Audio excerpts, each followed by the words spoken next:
Às vezes, são feitos filmes que capturam a imaginação do público e às vezes são feitos filmes que inspiram pesadelos por gerações. O filme que foi rodado aqui, pelo menos em parte, nesta propriedade, Villa Aldini, em Bolonha, Itália, é conhecido como Salò ou Salò, 120 Dias de Sodoma, e é conhecido em todo o planeta por ser um dos filmes mais perturbadores já criados. Vamos falar sobre isso daqui a pouco. Infelizmente, como pode ver, os portões estão fechados, reformam essa propriedade há cerca de 1 ano. Mas bem aqui na esquina da frente, eu sei que muita gente que está assistindo provavelmente não viu Salò, mas é um filme incrivelmente perturbador. E vamos falar sobre as ramificações disso. Estamos aqui com o Nico para este episódio mais uma vez. Sim. Então, por que você não fala sobre o filme e o que acontece aqui no filme? Então você tem que entender que o filme foi feito por um diretor muito polêmico da época que se chamava Pasolini, e ele tinha feito um filme baseado na Paixão de Cristo. Ele fez vários filmes extremamente polêmicos. Salò é baseado nas obras do Marquês de Sade. Então, o Marquês de Sade foi um escritor francês do século XVIII que foi preso por causa do que ele escreveu, que foi e ainda é considerada a primeira obra pornográfica já escrita. Não só era pornográfica, mas também extremamente cruel. Ela mostrava torturas e humilhações como nenhum outro livro havia mostrado antes. Daí vem a palavra sadismo.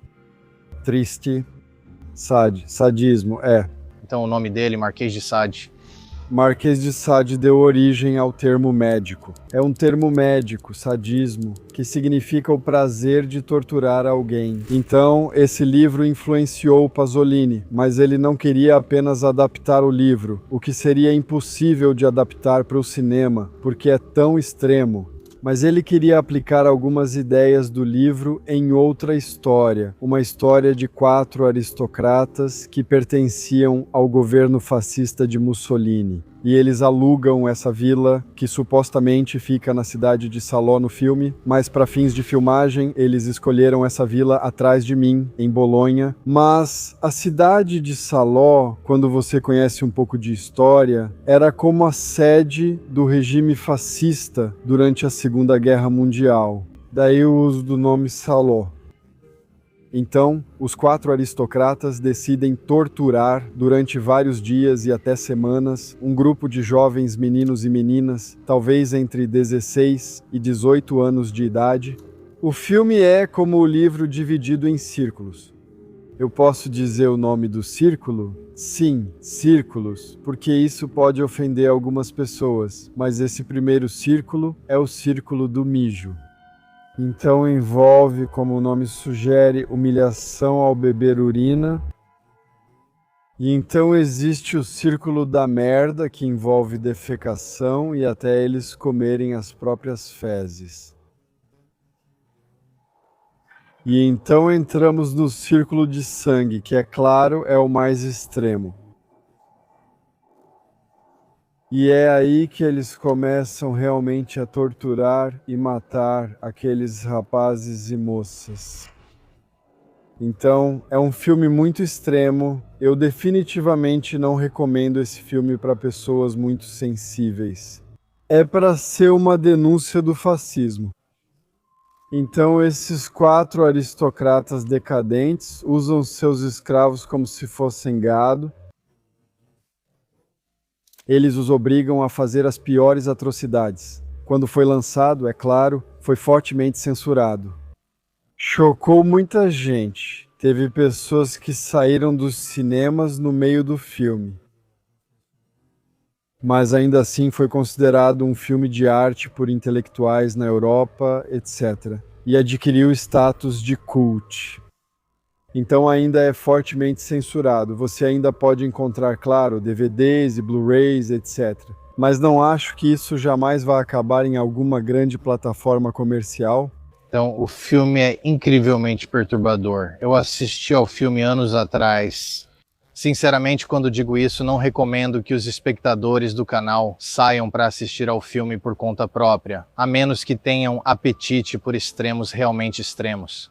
Não é como um desafio. Você não assiste a esse filme só porque quer se testar, como quando assiste A Centopeia Humana, ou coisas do tipo, ou os filmes Jogos Mortais, ou até mesmo os filmes Terrifier. E eu sei que tem pessoas que não gostam muito de filmes gore, mas assistem esse tipo de filme como um teste para ver se realmente conseguem aguentar.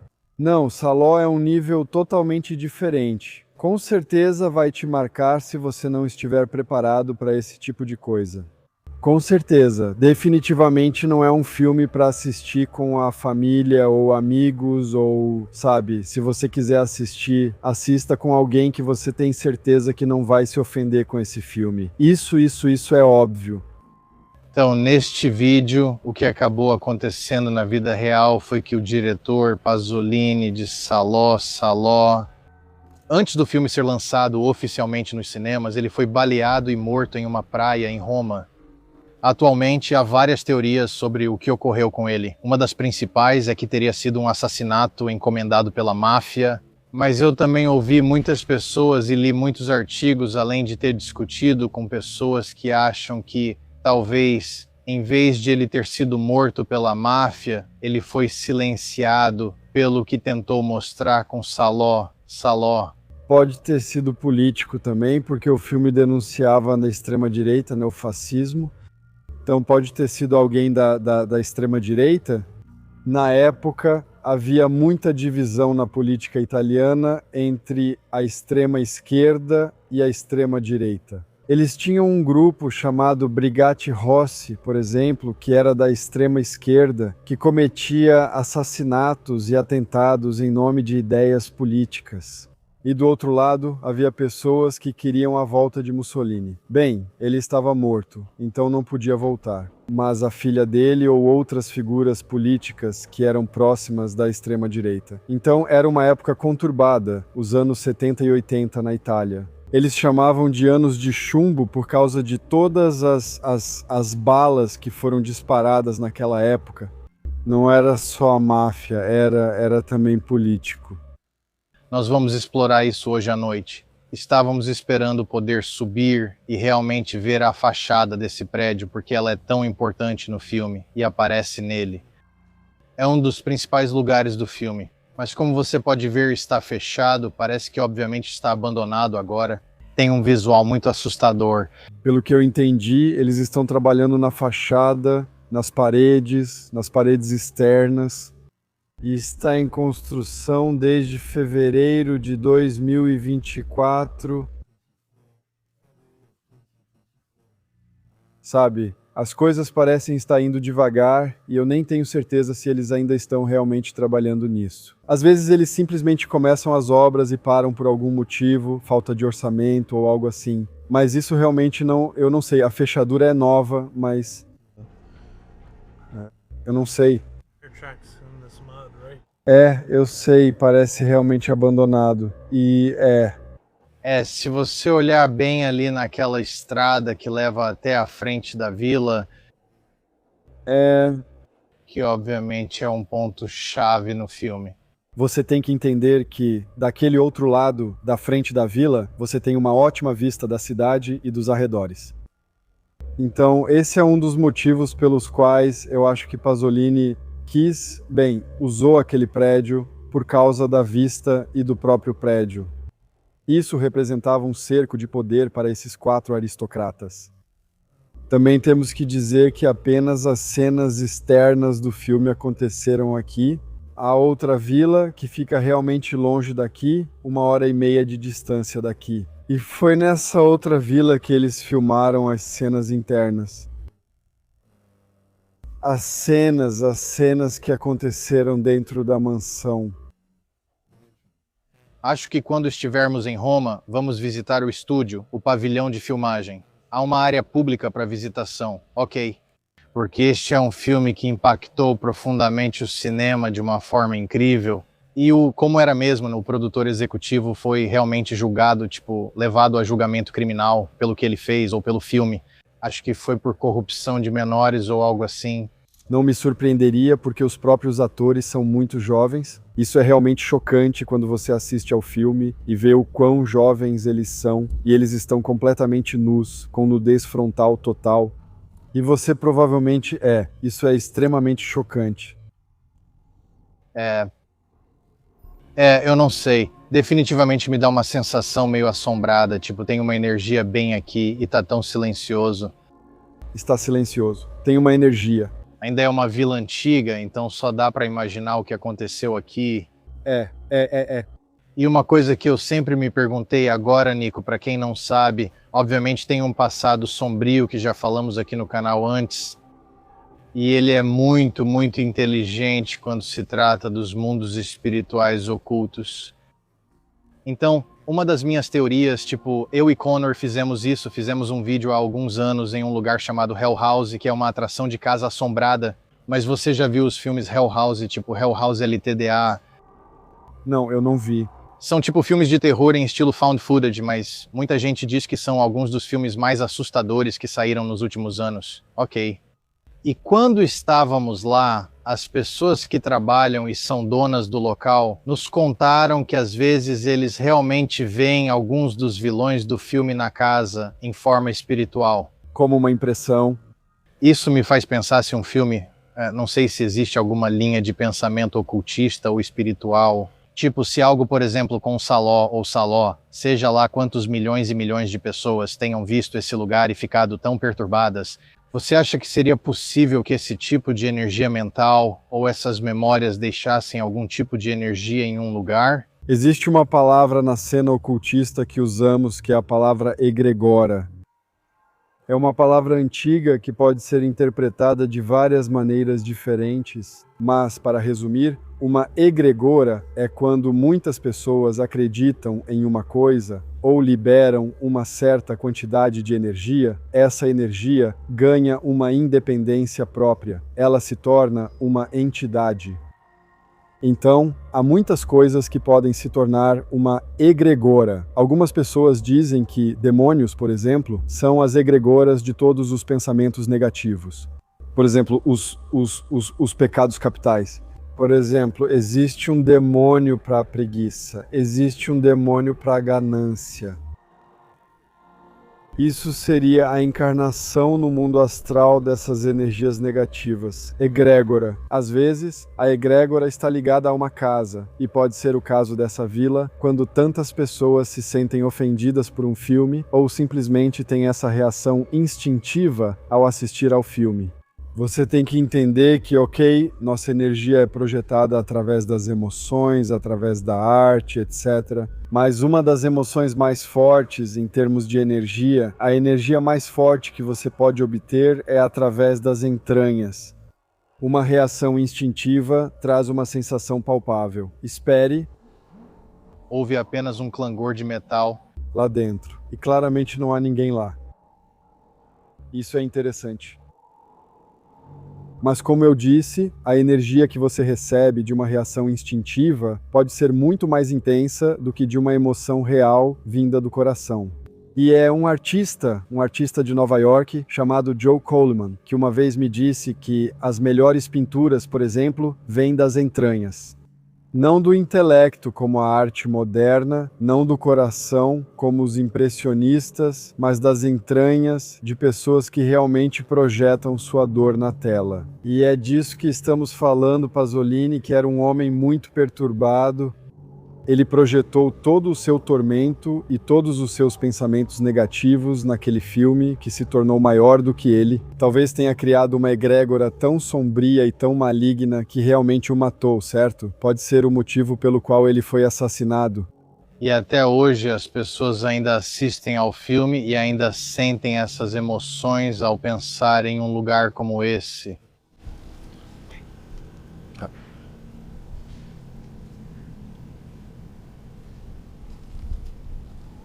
Alô? Tem alguém na casa?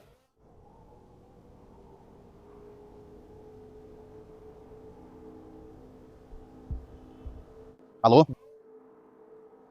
Oi.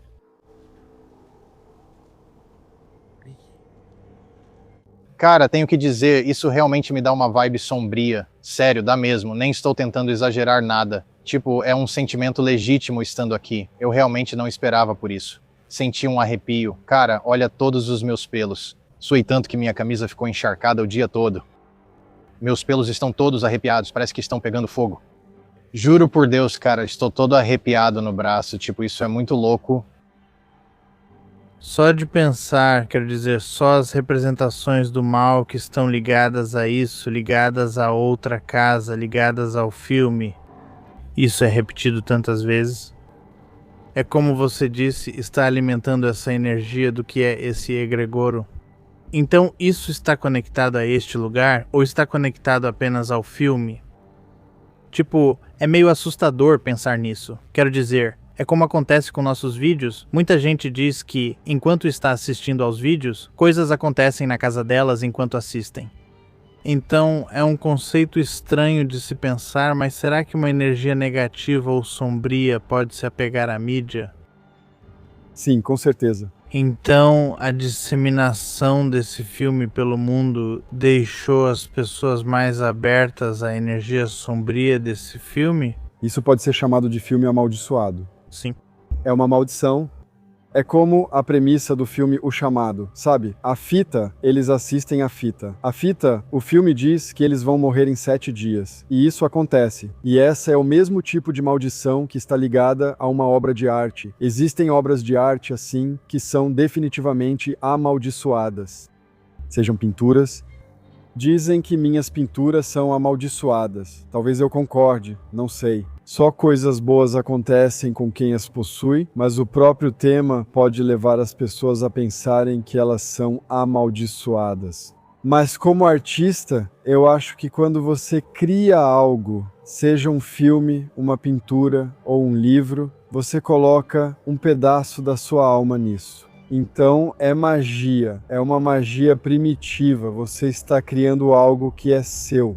É um pedaço da sua alma que você dá ao mundo, e isso tem um impacto. Quando algo tão poderoso quanto Saló é lançado para um público desavisado, sim, haverá uma resposta muito forte, muito intensa. Sim, eu entendo. Almond, quero dizer, só olha pra isso, velho. Sim, Falso. Villa Aldini. Românica. Isso pertenceria a um museu. Só parece... Não parece tão abandonado, tipo essas caixas de energia. E obviamente quando você vê a própria vila ali, É grande. todas as janelas estão quebradas. Eles estão reformando tudo completamente.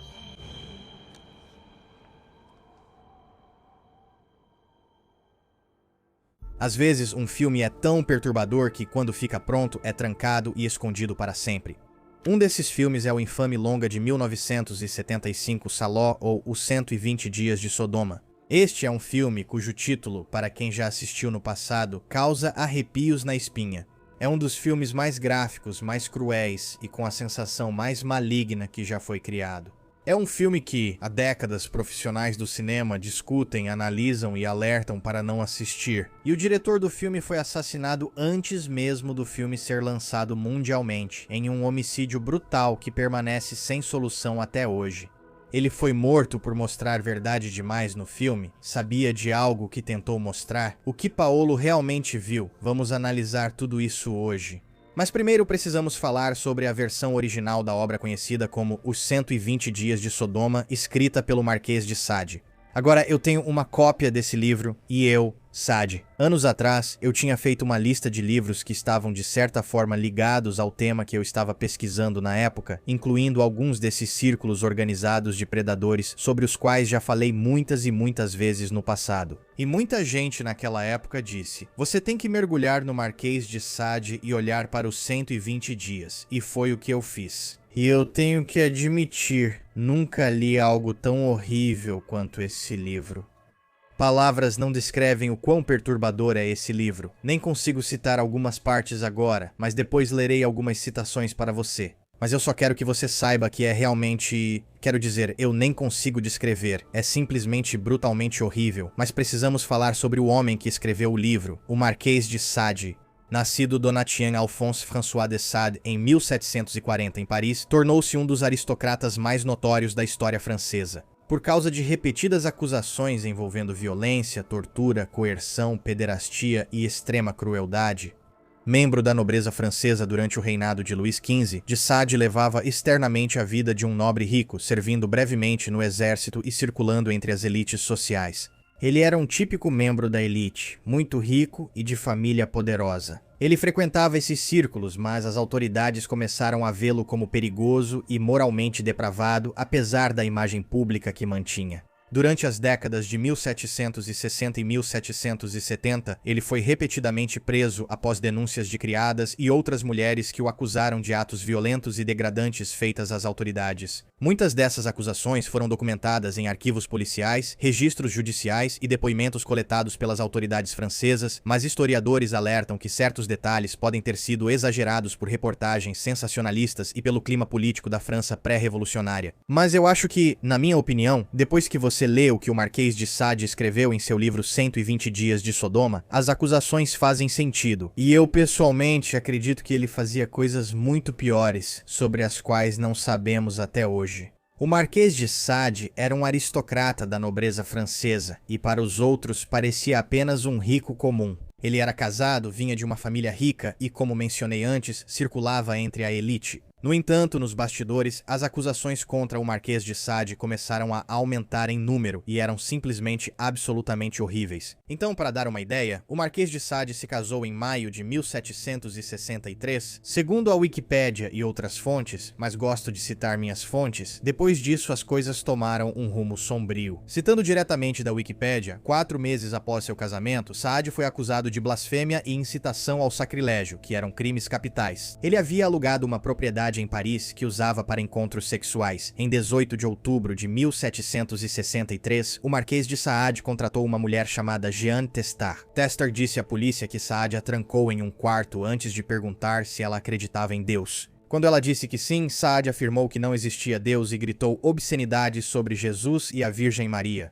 Sade então usou um cálice e um crucifixo enquanto gritava obscenidades e blasfêmias. Ele pediu que ela o batesse com vara e açoite de ferro aquecido no fogo, mas ela recusou. Sade então a ameaçou com pistolas e uma espada, dizendo que a mataria se ela não pisasse em um crucifixo e exclamasse blasfêmias obscenas. Ela relutantemente obedeceu. Ela passou a noite com Sade, que leu poesias antirreligiosas. Ele pediu para praticar sodomia, outro crime capital, mas ela recusou. Na manhã seguinte, Tostard denunciou Sade às autoridades. Em 29 de outubro, após uma investigação policial, Sade foi preso por ordem pessoal do rei e encarcerado na prisão de Vincennes. Sade escreveu cartas contritas às autoridades, demonstrando remorso e solicitando ver um padre. Após o pai de Sade implorar clemência a Luís XV, o rei ordenou a libertação de Sade em 13 de novembro. Mas isso não seria o fim do comportamento horrível do Marquês de Sade. Então ele cometeu esse ato horrível, foi preso e logo solto. Ele ficou menos de 2 semanas na prisão pelo que fez. Alguns anos depois, em 1768, o Marquês voltaria a aparecer nos jornais franceses. Segundo a Wikipédia, em 3 de abril de 1768, domingo de Páscoa, Sade abordou a viúva Rose Keller, de 36 anos, que pedia esmolas na Place des Victoires, em Paris. Rosa Keller disse que Sade lhe ofereceu trabalho como governanta. Ele a levou em sua carruagem para sua casa de campo, em Rossily, trancou-a em um quarto e ameaçou matá-la se não tirasse a roupa. Depois, ele a amarrou na cama e a chicoteou com bengala ou chicote de 9 pontas. Ela disse que ele ainda a cortou com canivete e jogou cera quente nos ferimentos. Ele ameaçou matá-la com uma faca se ela não parasse de gritar. Depois deu-lhe comida e a trancou em um quarto no andar de cima. Ela escapou pela janela, pediu ajuda e foi às autoridades naquela noite para registrar a queixa. O magistrado local iniciou uma investigação no dia seguinte e a notícia do caso chegou a Madame de Montreuil em 7 de abril.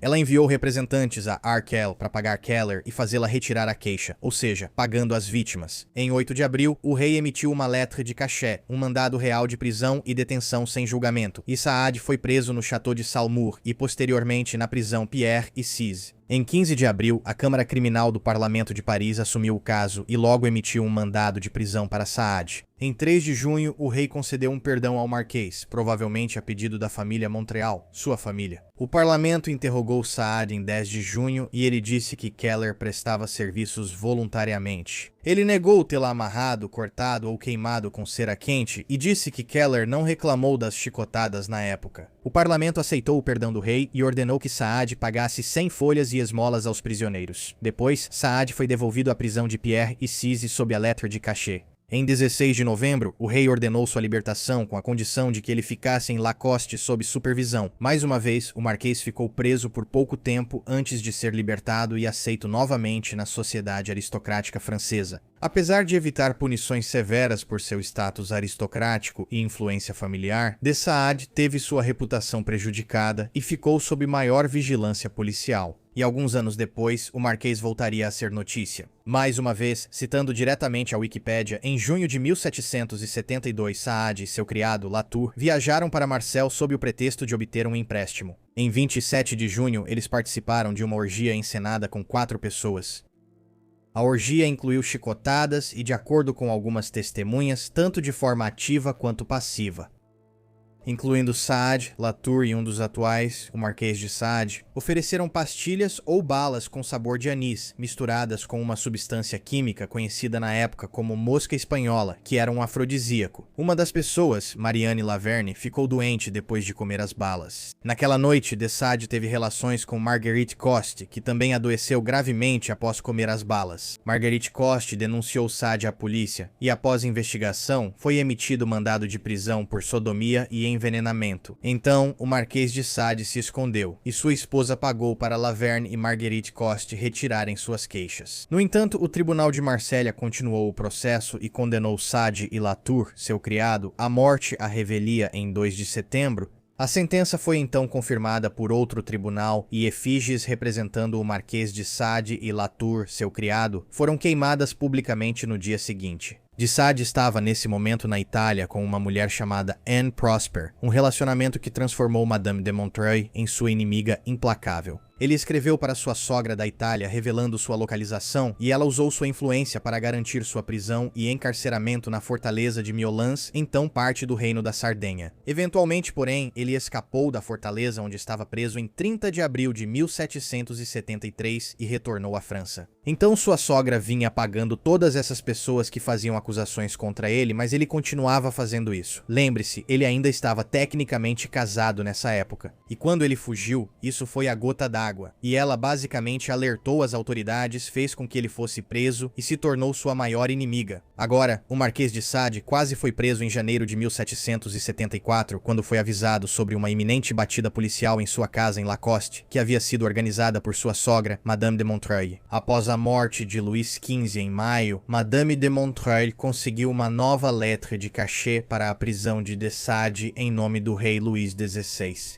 Então, neste ponto, o Marquês já havia passado pela prisão, sido condenado à morte e estava foragido há anos. Apesar da pressão e da aproximação das autoridades, ele não resistia aos seus impulsos sombrios. Segundo a Wikipédia, em setembro de 1774, Sade e sua esposa contrataram 7 novos empregados para sua propriedade em Lacoste, um secretário e 5 mulheres, todos com cerca de 15 anos. Naquele inverno de Sade, com o consentimento da esposa, participou de várias orgias perturbadoras com seus empregados. Embora os detalhes do que exatamente aconteceu durante essas orgias sejam desconhecidos, é mais do que provável que as orgias tenham incluído algum tipo de tortura e chicotadas. Em janeiro de 1775, as famílias das garotas apresentaram queixas de sequestro e sedução, e uma investigação criminal foi iniciada em Lyon. A esposa de Sade providenciou para que 3 das garotas fossem enviadas para conventos e uma para o abade Sade, até que suas feridas cicatrizassem. Uma das garotas ficou em Lacoste, casa do Marquês de Sade e sua esposa, e morreu de doença meses depois. Em junho, Nanon Sablonnière, criada envolvida nas orgias de Lacoste, discutiu com o Marquês de Sade e sua esposa, indo embora e buscando refúgio em um convento próximo. Temendo que Nanon pudesse fornecer um testemunho prejudicial, Madame de Montreal a acusou falsamente de roubo e conseguiu obter uma letra de cachê. Nanon foi presa e depois encarcerada em Arles, onde permaneceu por mais de 2 anos. De Sade, com medo de ser preso, foi para a Itália em julho e ficou 1 ano longe da França. Então há algo complexo acontecendo aqui. Você tem a sogra do Marquês de Sade tentando fazer com que o Marquês de Sade seja preso por seus crimes, mas ao mesmo tempo ela está tentando encobrir alguns desses crimes porque envolvem sua própria filha. E então, nesse momento, ela realmente faz com que uma das vítimas seja presa por falsas acusações para manter a filha dela com uma boa reputação em público. É chocante, confuso e perturbador. As acusações são horríveis e os crimes indescritivelmente sombrios. Mas, eventualmente,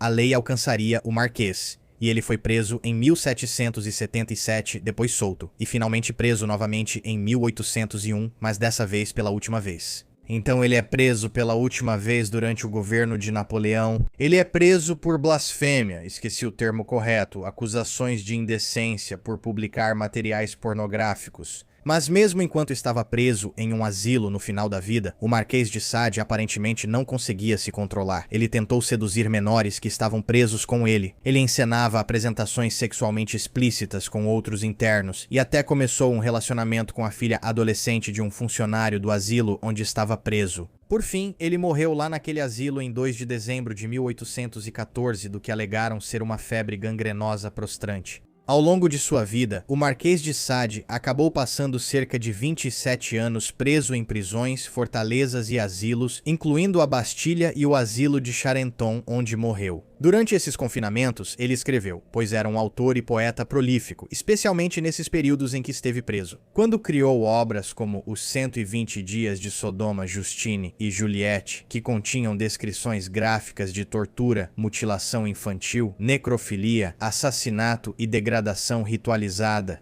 sua ficção muitas vezes refletia temas das acusações feitas contra ele: dominação absoluta, violência erotizada, desprezo pela religião e a busca do prazer sem restrições morais. E isso nos leva ao nascimento de Sade. O Marquês de Sade escreveu sua obra infame, Os 120 Dias de Sodoma, em 1785, enquanto estava preso na notória prisão francesa, a Bastilha, onde havia sido confinado por ordens da monarquia francesa. Na época, o Marquês estava preso principalmente pelos recorrentes escândalos sexuais e acusações criminais que o acompanharam na década de 1770. Secretamente, em sua cela, ele escreveu o manuscrito em dezenas de folhas estreitas de papel coladas ponta a ponta, criando um rolo contínuo de cerca de 12 metros ou 39 pés. Ele escrevia com caligrafia muito pequena para esconder o documento dos guardas e funcionários da prisão. Segundo relatos, o Marquês trabalhava obsessivamente no texto à noite, temendo que o manuscrito fosse descoberto e confiscado durante revistas em sua cela. O romance em si nunca foi concluído, mas se tornou uma das obras mais infames da história da literatura por causa de suas descrições gráficas de tortura, violência, humilhação e assassinato cometidos por 4 libertinos ricos, ou elites francesas, contra vítimas aprisionadas.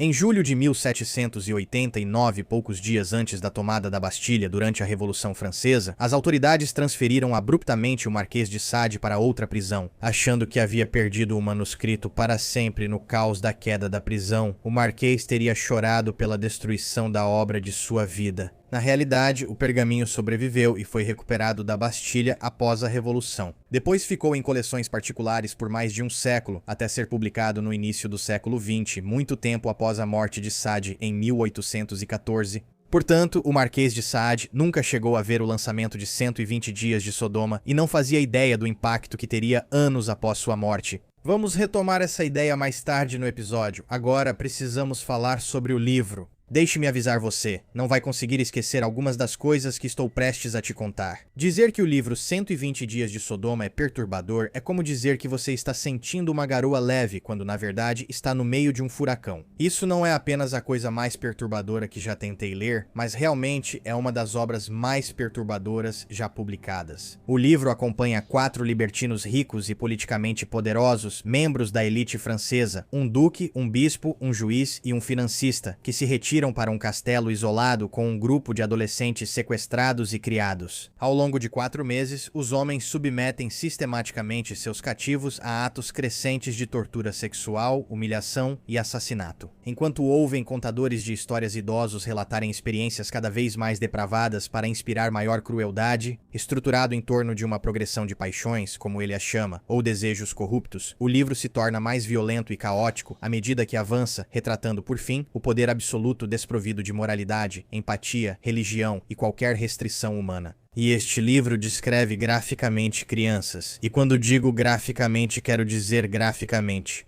É tão incrivelmente perturbador que eu literalmente não consegui encontrar palavras para descrever. Vou ler para vocês apenas alguns trechos bem curtos do livro, descrevendo alguns dos atos ou paixões realizados por esses 4 homens nas palavras originais do Marquês de Sade. Recomendo fortemente cautela aos espectadores e ouvintes aqui, porque realmente isso é algo verdadeiramente horrível. Esses são os trechos mais leves que consegui encontrar. Este livro é linha após linha dos conceitos e ideias mais horríveis que você já leu na sua vida. Não há pausa. Em algumas partes do livro não há narrativa, apenas descrições desses atos em sequência, quase como tópicos. Então, tudo isso é, palavra por palavra, a redação original do Marquês de Sade em 120 dias. Citação. Ele coloca uma mulher casada sobre uma cama, enquanto a filha dessa mulher, suspensa acima, a apresenta para que ele a lamba. No instante seguinte, ele faz uma inversão e a filha beija a mãe. Quando ele termina de lamber a filha, ele a possui. Então ele beija a mãe e a possui. Outro trecho. O libertino exige 12 de mulheres, 6 jovens, 6 velhas, e, se possível, 6 delas devem ser mães e as outras 6, suas filhas. Ele suga delas e das bocas quando encosta seus lábios onde deseja urina em abundância. Quando está na boca, muita saliva. Quando em outro lugar, muitos peidos. Outro trecho. Ele tem uma garota em sua boca, mas não a come.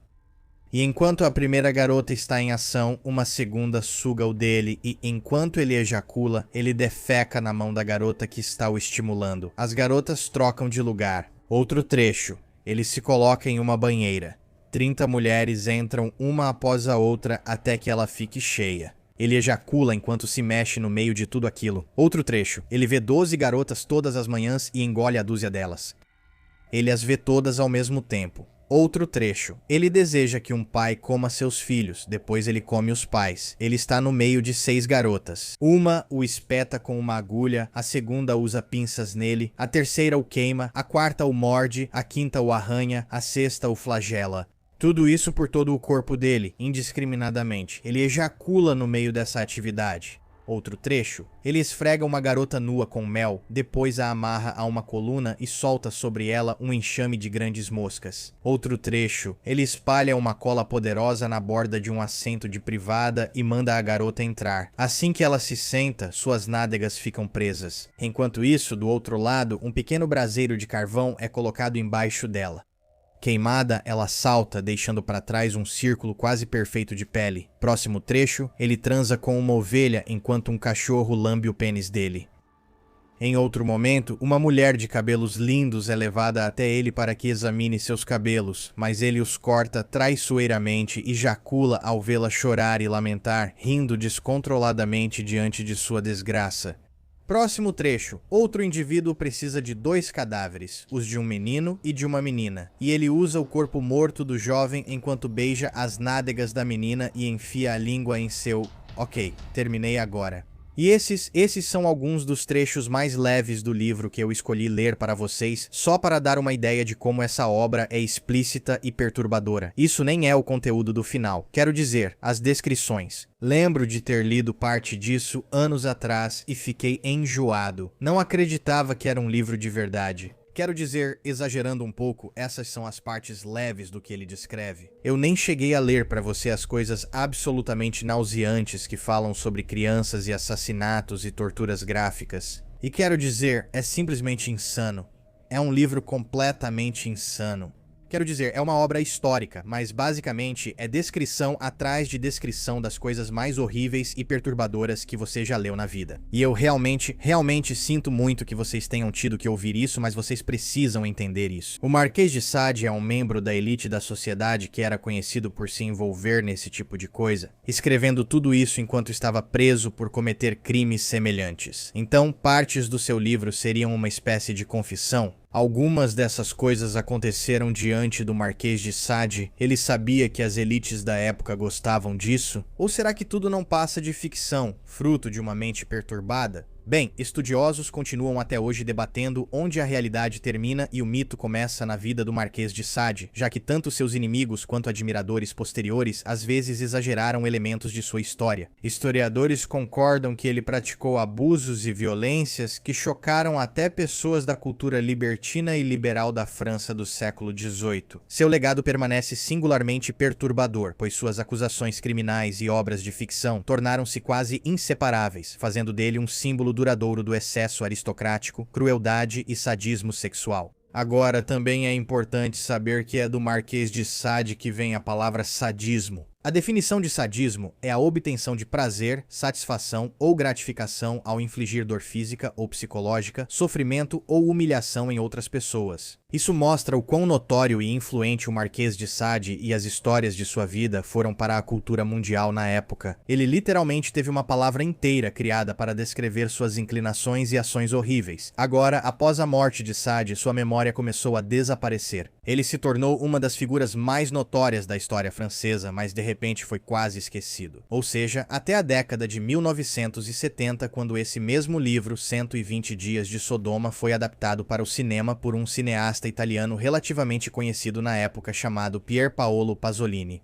Lançado em 1975, Salò, ou Os 120 Dias de Sodoma, conhecido em italiano como Salò o le 120 Giornate di Sodoma, e às vezes divulgado em versões em inglês como Os 120 Dias de Sodoma de Pasolini, foi dirigido e coescrito por Pier Paolo Pasolini. O filme serviu como uma reinterpretação de Os 120 Dias de Sodoma, aquela obra infame escrita em 1785 pelo Marquês de Sade e publicada pela primeira vez em 1904. Pasolini, porém, transferiu a narrativa para a Itália fascista na Segunda Guerra Mundial, em vez de manter o cenário original. O filme foi o último longa concluído pelo diretor, lançado semanas após seu assassinato brutal e não resolvido. A história do filme se desenrola dentro da República Fascista de Salò entre 1943 e 1945, centrando-se em 4 elites italianas influentes. Um duque, um bispo, um magistrado e um presidente com autoridade absoluta entregam-se à extrema crueldade. Juntos, eles sequestram 18 jovens e os mantêm presos por meses em uma mansão isolada, onde as vítimas são submetidas a abusos físicos crescentes, degradação psicológica, violência, tortura e assassinato.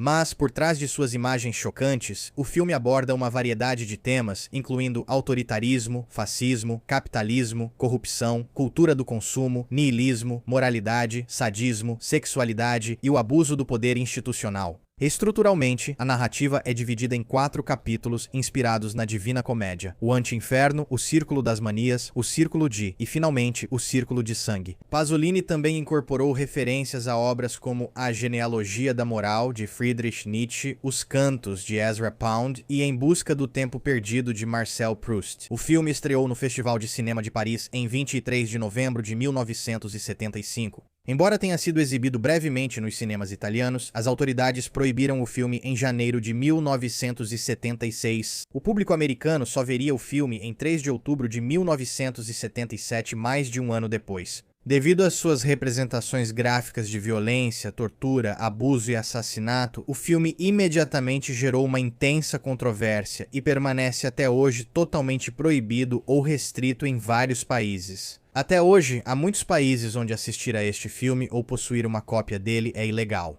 Por causa de sua combinação de comentário político, alegoria histórica, horror psicológico e sexualidade explícita, o filme inspirou décadas de debates acadêmicos e críticos. Alguns críticos e historiadores do cinema consideram o filme uma condenação artística intransigente do fascismo e do poder autoritário, enquanto outros o condenaram por ser apelativo e absolutamente insuportável. Em 2006, a Associação de Críticos de Cinema de Chicago classificou Salò como o 65º filme mais assustador já feito. A própria narrativa é organizada em 4 sessões intituladas Inspiradas na Descida de Dante pelo Inferno, e infelizmente para você, vamos passar por elas antes de entrarmos nisso. Começamos com o Anti-Inferno.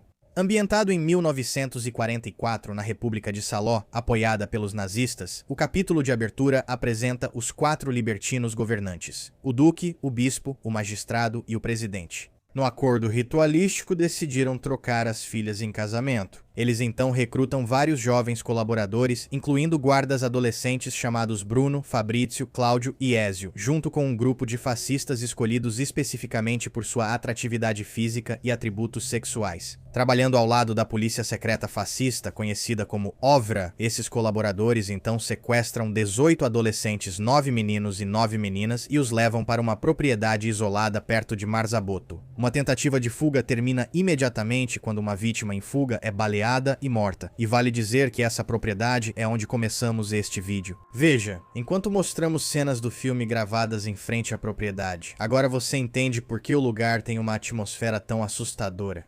O capítulo 2 é o Círculo das Manias. Na mansão, 4 prostitutas envelhecidas cumprem o papel de cúmplices e narradoras, ajudando a organizar espetáculos cada vez mais degradantes para divertir os libertinos. Os prisioneiros sofrem humilhações e torturas cada vez mais intensas durante o cativeiro. Durante uma sequência de café da manhã, por exemplo, as filhas do governante, suas próprias crianças, servem comida enquanto estão nuas. Diante dos fascistas e guardas, Efésio agride Liana, filha mais velha do duque, enquanto os demais observam e zombam de seu sofrimento. Apenas Ézio parece estar perturbado com o que está acontecendo. O presidente então ordena que Efésio realize outro ato sexual enquanto o duque canta Sul Ponte di Piave. Depois, o corpo de uma vítima que tentou fugir é exibido publicamente como aviso. Em outro lugar, 2 prisioneiros, Sérgio e Renata, são coagidos a um casamento simulado depois que alguns dos governantes, Guido e Senhora Vicari, os forçam à humilhação sexual. Enquanto o casal tenta fazer sexo na frente dos outros, o presidente e o duque intervêm violentamente, separando-os enquanto o magistrado também participa do encontro.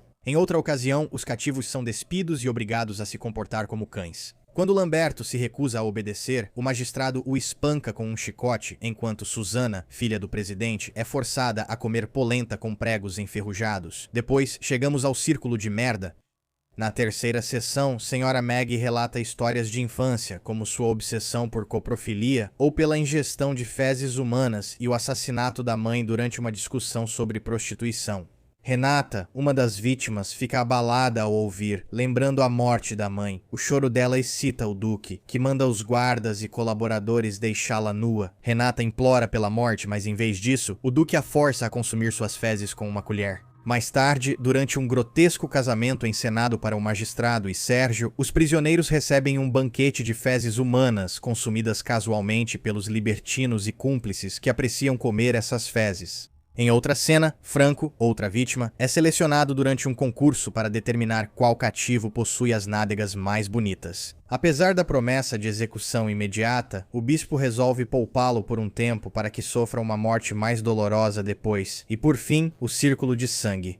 O capítulo final do filme inicia com uma cerimônia blasfema semelhante a uma missa negra, onde libertinos e capangas participam de um ritual grotesco de casamento travestidos. O bispo depois inspeciona os quartos dos prisioneiros, causando traições entre eles. Cláudio acusa Graziella de esconder uma foto e ela revela um relacionamento secreto entre outras vítimas. Enquanto isso, Humberto substitui Ézio depois que Ézio é executado por dormir com uma empregada negra e revelar suas crenças comunistas. Os cativos sobreviventes são reunidos para os libertinos decidirem quem morrerá. Graziella recebe misericórdia temporária por trair, enquanto Rino é poupado por sua lealdade servil ao duque. Vítimas escolhidas para a punição recebem fitas azuis que indicam execução, enquanto as demais podem voltar para casa se continuarem colaborando. Fora da mansão, os condenados sofrem torturas e assassinatos brutais, como queimaduras, enforcamento, queima, escalpelamento, mutilação e remoção de línguas e olhos, enquanto os 4 libertinos assistem com binóculos de dentro da casa. Incapaz de suportar as atrocidades, a pianista do evento se joga de uma janela para a morte. Enquanto a brutalidade continua, as vítimas Bruno e Cláudio dançam brevemente juntos uma valsa. Durante o momento, Cláudio pergunta a Bruno o nome da namorada que o espera em casa, e Bruno responde baixinho, Margarita. Então, esse é Saló, um dos filmes mais perturbadores já feitos. O filme tem muito mais acontecendo que não posso descrever ou mostrar aqui. E eu assisti ao filme há anos, e quero dizer que não recomendo que você assista. É realmente muito perturbador, mas tudo isso fica ainda mais perturbador quando você descobre o que aconteceu com o diretor do filme. Agora vamos voltar ao começo. Lembra como o Marquês de Sade morreu antes de os 120 dias de Sodoma ser lançado? Bem, de forma assustadora, o mesmo destino acabou acontecendo com o diretor do filme, Pier Paolo Pasolini. Pier Paolo Pasolini foi um poeta, escritor, diretor de cinema, ator e dramaturgo italiano e é considerado uma das figuras mais influentes da cultura italiana no século XX. Ele esteve envolvido no mundo da política na Itália, era um defensor ferrenho e causou muita polêmica ao longo de sua vida dentro da aristocracia italiana e da classe dos bilionários. E muitos acreditam que isso acabaria levando à sua morte. Pasolini foi brutalmente assassinado em 2 de novembro de 1975 em uma praia em Ostia, nos arredores de Roma, Itália. Seu corpo apresentava sinais de extrema violência. Ele foi severamente espancado, atropelado várias vezes com seu próprio carro e sofreu inúmeras fraturas e testículos esmagados. A autópsia revelou que partes do corpo foram parcialmente queimadas com gasolina após a morte. Tinha sido um assassinato que parecia extremamente pessoal, e o assassino ou assassinos agiram com verdadeira maldade. As autoridades prenderam Giuseppe Pino Pelosi, de 17 anos após ele ser pego dirigindo o carro de Pasolini. Pelosi confessou o assassinato e recebeu uma sentença de 9 anos de prisão, o que é uma loucura. Anos depois, Pelosi retirou a confissão, dizendo que foi ameaçado para assumir a culpa e que outros homens eram os verdadeiros responsáveis pelo assassinato. Com o tempo, o caso foi cercado por teorias da conspiração e suspeitas de envolvimento do crime organizado.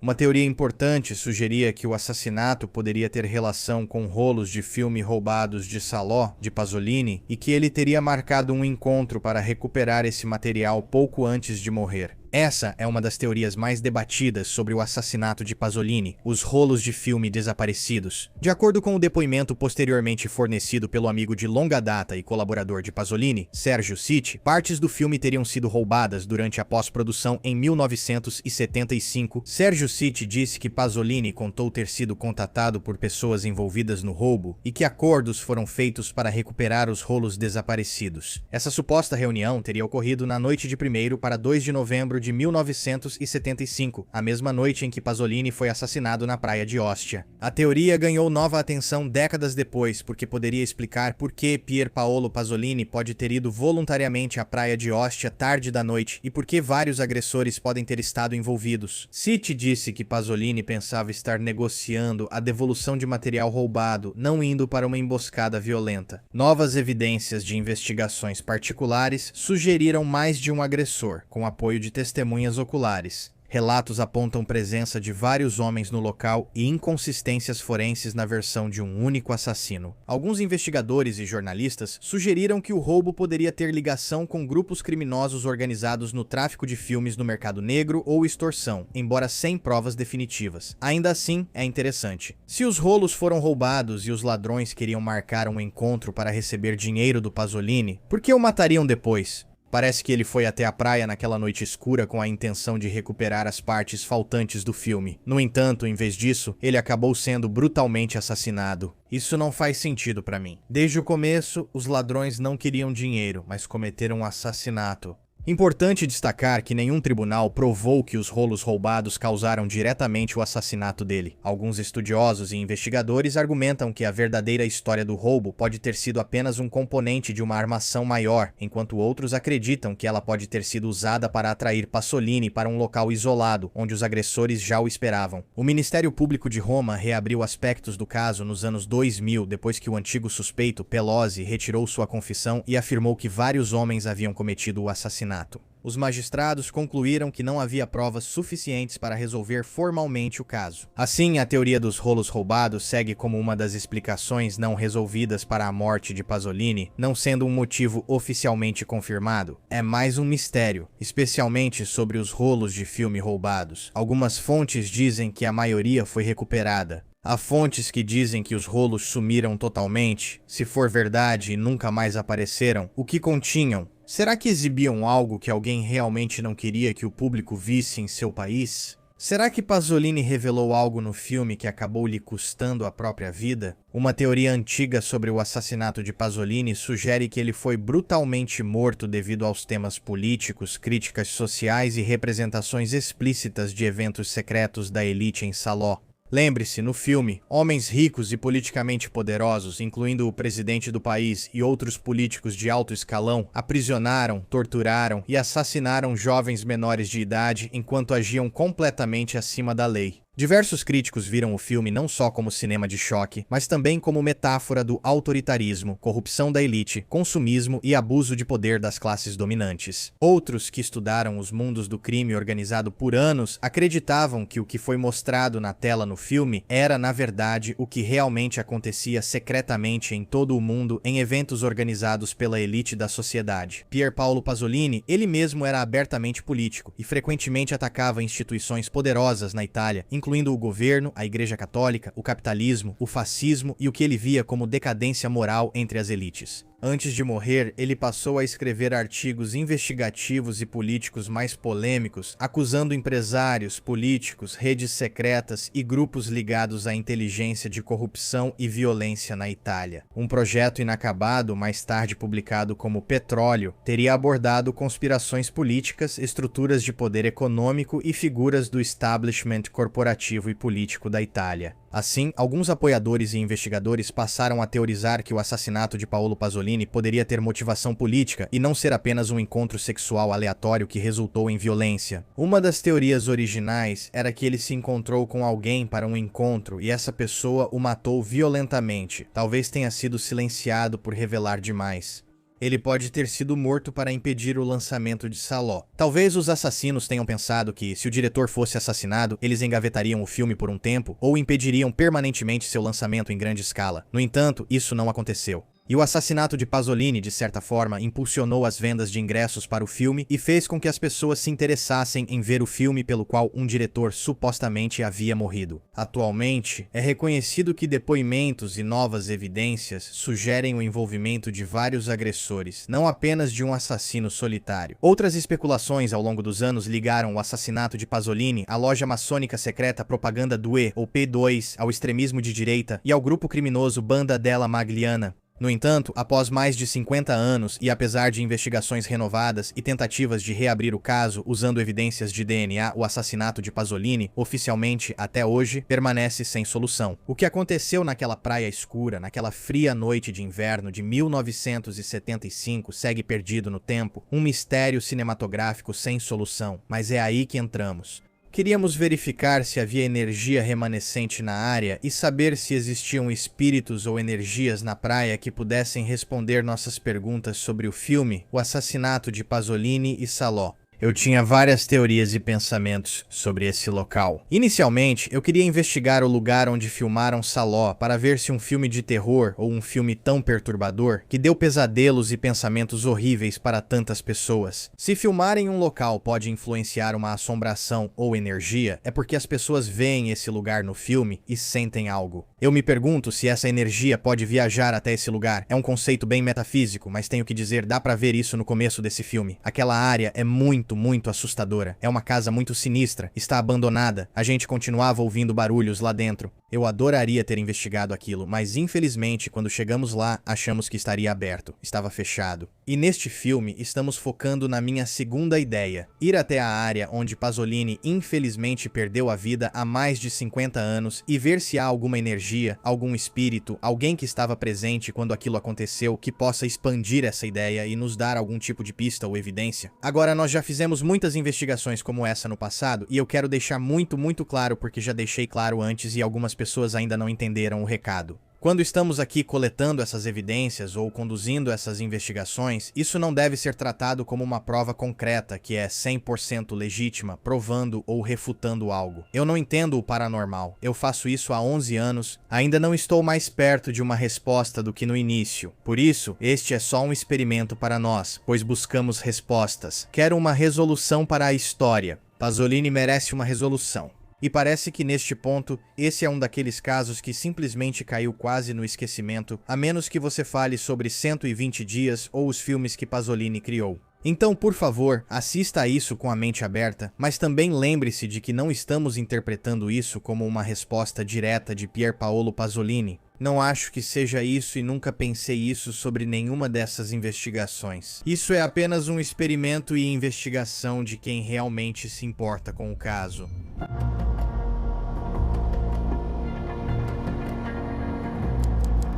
Então, agora estamos em Roma, em um local que, obviamente, é incrivelmente importante para a produção de Salò. Salò, os estúdios Cinecittà, ou como se diz, estúdios Cinecittà. Então, grande parte da produção de Salò foi feita aqui neste estúdio de cinema. Na verdade, é realmente interessante. Este é o maior estúdio de cinema da Europa. Sim, é mesmo. Muitos clássicos do cinema italiano dos anos 50, 60, 70 foram filmados aqui na Cinecittà. Então esse lugar todo por exemplo, os italianos gostavam de copiar filmes americanos muito populares e criar o próprio gênero deles. Por exemplo, se havia um filme de exorcista de sucesso, como O Exorcista, eles tentavam fazer suas próprias cópias de O Exorcista, filmes de orçamento muito baixo, etc. Claro, esse tipo de filme não era feito na Cinecittà, mas a Cinecittà era uma meca importante, se é que podemos chamar assim, do cinema europeu. Muitos grandes atores foram para lá, como Klaus Kinski. Havia muitos atores americanos que realmente iam para esse lugar. Muitos filmes interessantes foram produzidos aqui, como Gangues de Nova York e até A Paixão de Cristo. Parte disso foi filmada aqui. Mas quando se trata de Pasolini e Salò, muita gente que assiste ao filme pode pensar que ele foi totalmente filmado nessas antigas mansões e estruturas opulentas, mas na verdade uma parte significativa do filme foi feita aqui. O que eu não sei, esse é todo o debate, eu acho, na verdade, ou a questão central do que estamos investigando.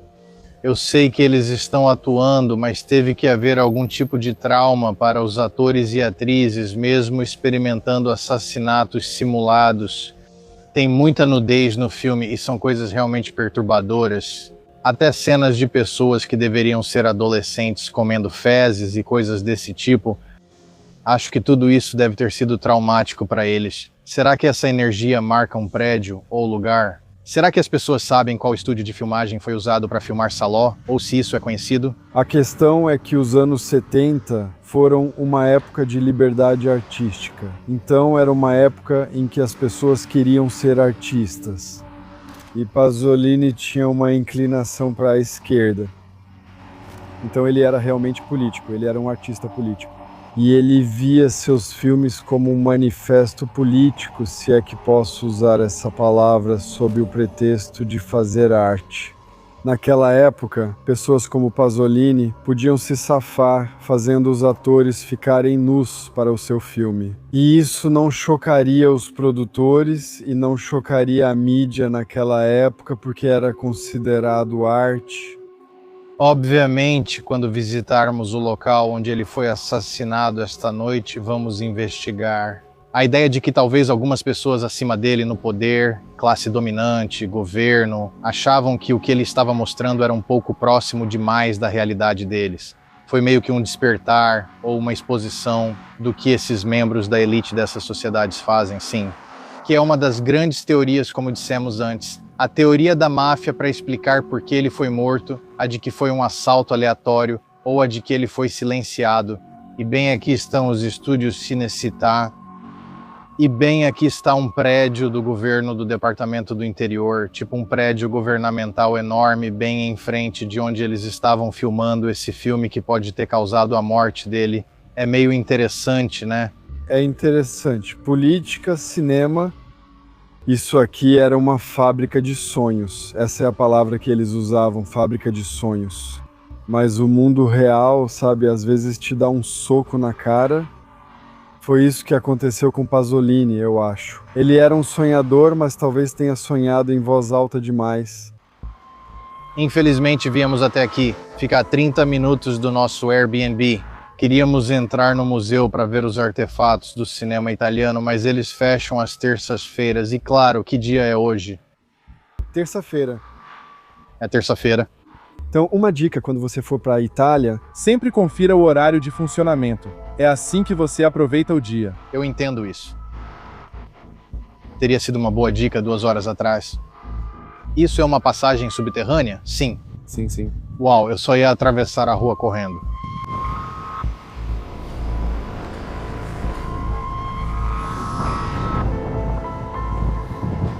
Tenho que dizer, é realmente interessante fazer um vídeo sobre Saló, porque é quase como se você sentisse que está fazendo um documentário sobre algum tipo de filme amaldiçoado ou mídia perdida. Porque Saló é um filme tão notório, que simplesmente tem esse tipo de alma maligna e uma natureza perturbadora e distorcida. Então meio que refazer esse caminho é estranho. Você quase sente que está visitando esses lugares que foram tocados por esse mal artístico, quase inexplicável, meio mítico, um tipo de negatividade ou energia negativa que só um filme como Saló realmente carrega consigo, por causa do seu estigma, por causa do que ele fez com as pessoas que o assistiram, das acusações criminais que foram feitas contra os produtores. E até hoje, o fato de ainda ser classificado como um dos filmes mais perturbadores já feitos está em todas as listas, parece uma espécie de lenda urbana.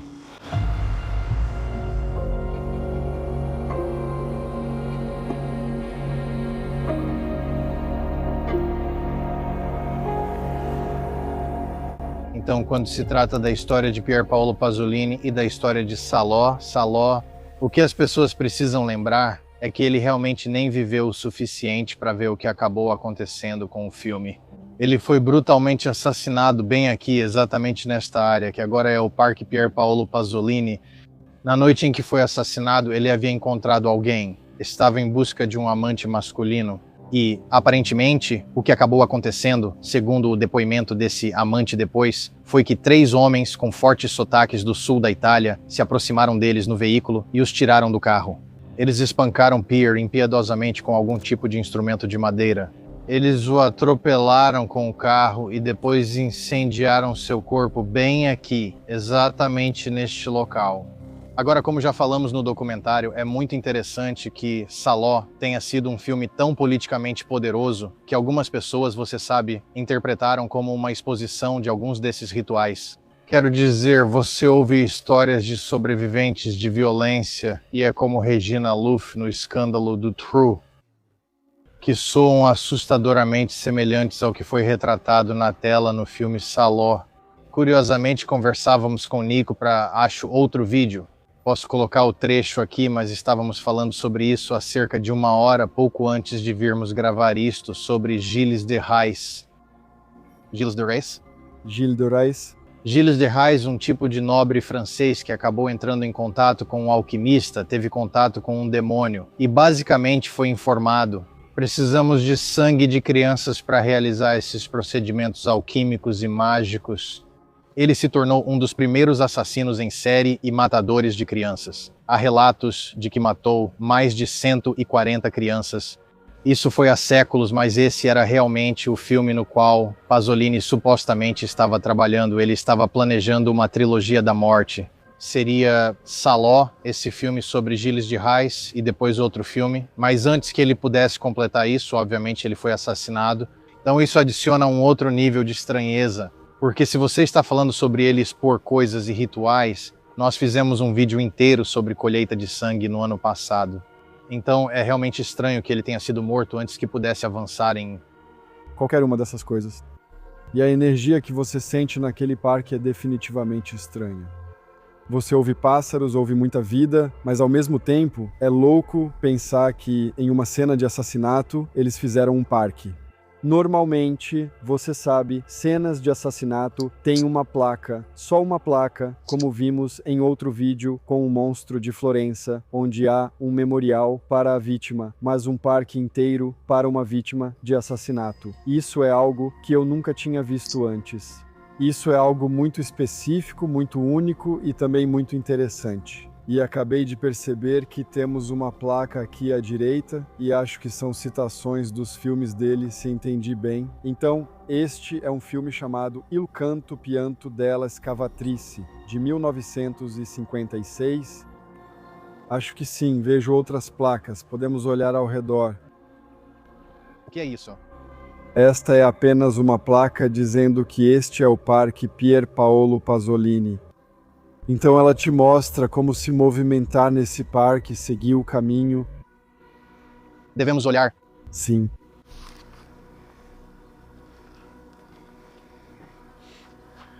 Eu queria poder ler italiano. Eu vim ao mundo na época da analogia, operando nesse campo do aprendiz.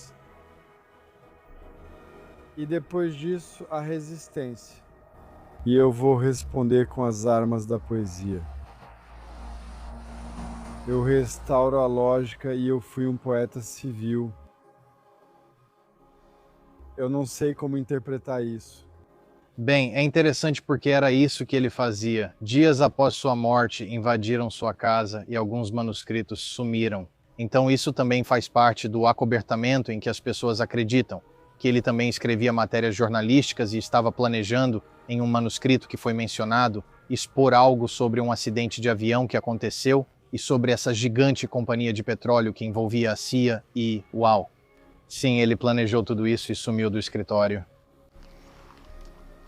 Essa é a época do psicopata. Goldit. Eu não sei o que isso significa.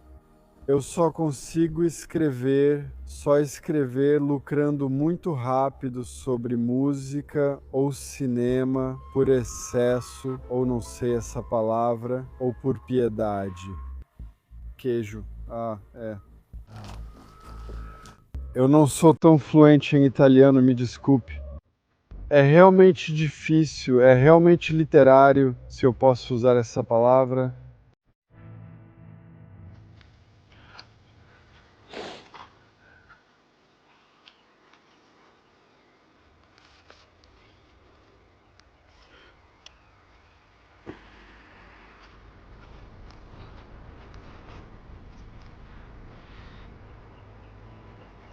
Tantos.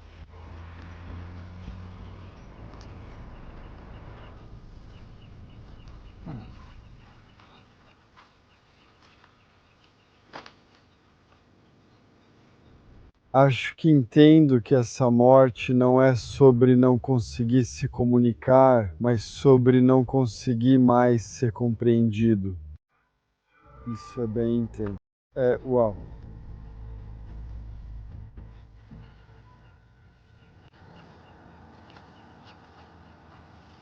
As pessoas deixaram coisas para ele. Isso é para ser tipo uma arte baseada no assassinato? Olha só. Uau. Porque você tem a surra dele bem aqui embaixo. E a mão dele? O que aconteceu com ele? Lá está o carro.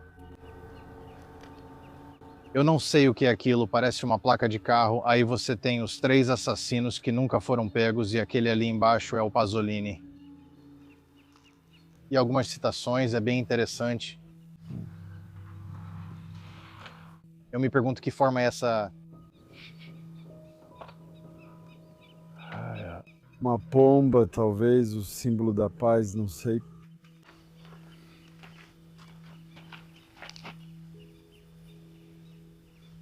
E veja, isso foi em 2005, as pessoas ainda vêm e deixam flores. Essas flores são antigas, mesmo que algumas pareçam novas. As flores de verdade, que não são artificiais, são antigas. E algumas pedras. E olha, alguém deixou um bilhetinho ali embaixo. Ali. Vai você... É meio louco pra mim, porque a morte dele foi incrivelmente violenta. Não foi como um assassinato, tipo ele ter sido baleado. É quase como se eles realmente quisessem mandar algum tipo de mensagem. Tipo, eles o tiraram do carro, espancaram ele até ficar completamente desfigurado, depois queimaram o corpo dele e passaram com o carro por cima. É tipo, excesso de violência total. Excesso de violência total é exatamente isso, e é só. Com certeza tem um clima meio assustador por aqui, está muito escuro, essa é uma parte bem afastada de Roma, nós... Também não estamos longe da praia. A praia fica logo aqui, é bem nessa direção. Um pouco de contexto sobre este lugar. Quando Paolo Pasolini foi morto, este lugar, e eu não sei se ainda é assim, mas era frequentado por muitos voyeuristas que ficavam observando outras pessoas fazendo sexo em seus carros, etc. Então havia muitos suspeitos quando Pasolini foi assassinado. Sim, mas eles nunca descobriram quem fez isso. Quero fazer algumas perguntas aqui. É só que eu não sei, é tão bizarro quando você tem um filme como Saló que é tão infame e ainda está no topo de tantas listas dos filmes mais perturbadores já feitos, por causa de quão violentas, gráficas e horríveis são as imagens e o áudio do filme. E então você tem o próprio diretor morrendo uma morte absolutamente horrível antes do filme ser amplamente lançado. E além disso, outra coisa bizarra sobre tudo isso é que o amigo dele afirmou que as pessoas que o atraíram para cá realmente disseram. Havia alguns rolos de salo, como a cópia do diretor, que desapareceram, e aparentemente isso era um material ainda mais perturbador que nunca chegou a ser incluído. O amigo dele disse que esses homens roubaram os rolos e o chamaram para vir aqui fazer a troca. Acho que era dinheiro pelo filme desaparecido de Salo, e então ele foi morto. Então você tem esse elemento do próprio filme que acabou levando à morte dele dessa forma, onde usaram isso para atraí-lo. O que eu ouvi, devemos pegar as coisas.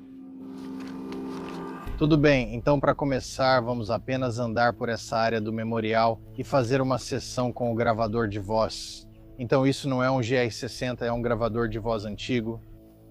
E eu vou revisar isso mais tarde, porque está meio quente e você tem que ouvir tudo. Vou fazer uma pergunta, depois talvez o Nico ou você também possam perguntar. Vamos revezar e vou apertar, gravar. Tem alguém aqui com a gente? Estamos tentando falar com Pier Paolo Pasolini.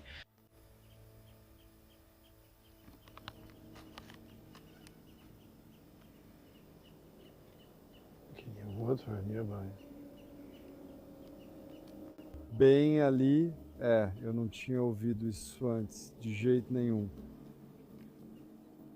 Quantos homens estavam lá na noite em que ele morreu?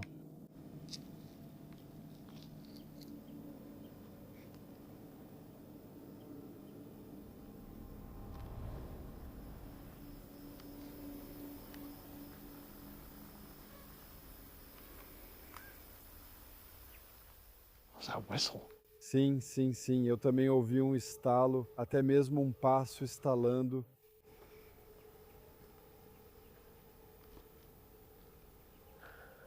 Você foi morto pela máfia?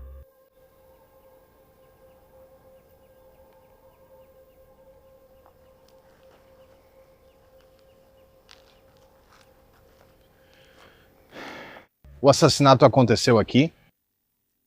Talvez, se você estiver aqui, você poderia nos dizer se isso teve a ver com o filme Saló, 120 Dias de Sodoma?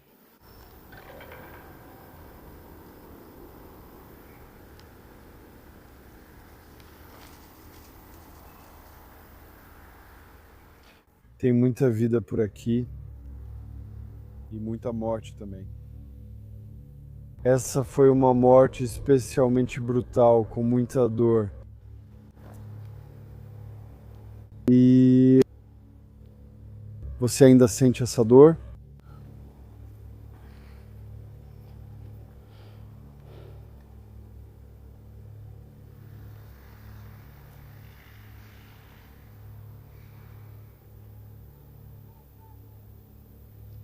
Seus assassinos ainda estão vivos?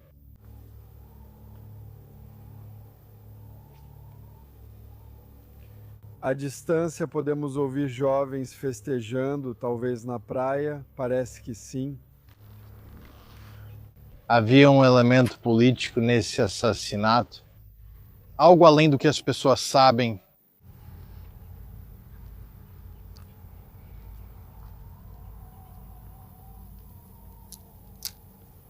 Você era fascinado por Gilles de Rais? Você ficou fascinado pela história? É por isso que você quis contar essa história?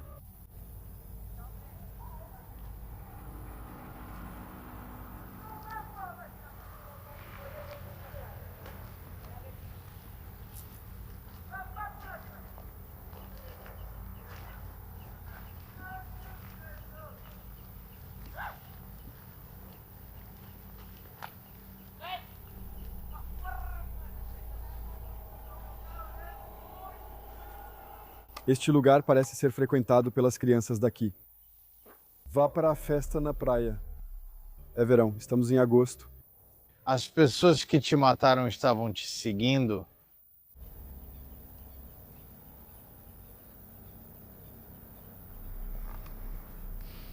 A pessoa que você pegou estava envolvida no seu assassinato ou era inocente?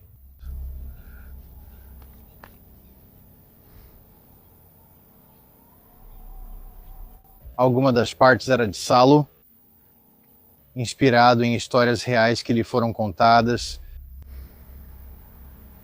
O que você ficou sabendo?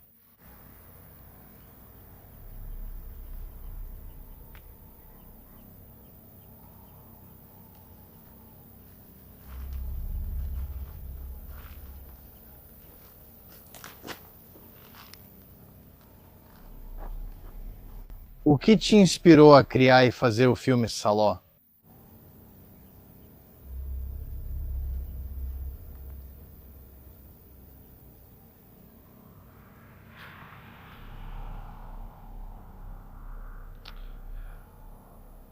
O filme teve ligação com o assassinato?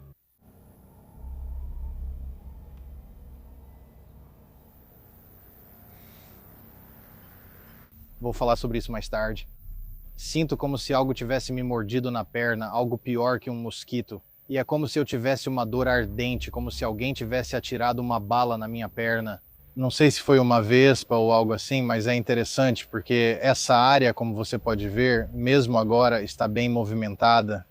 Bem movimentada, talvez naquela época não fosse tão movimentada, era mais isolada, mas era conhecida localmente como um lugar onde coisas suspeitas e escusas aconteciam. Drogas, prostituição. Eu não sei se ainda é assim. Um amigo meu me disse quando eu contei para ele que a gente ia para lá para ficar atento e tomar cuidado. Definitivamente não é um lugar turístico, não. Área. Estamos longe de Roma e de hotéis 5 estrelas. Isso aqui parece mais abandonado. Parece que especialmente essa área é muito industrial. Portões e propriedades por toda parte, mas quase ninguém por perto, só pessoas passando de carro na rua. Devemos usar a Spirit Box?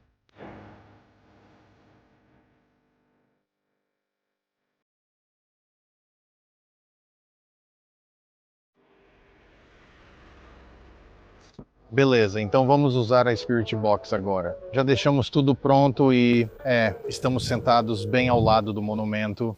Dispositivo que escaneia rapidamente frequências de rádio. Então, a teoria é que os espíritos conseguem falar ou transmitir suas mensagens nessas frequências que você não consegue ouvir com o ouvido humano. Curiosamente, esse dispositivo não funcionava ontem à noite, mas agora funciona.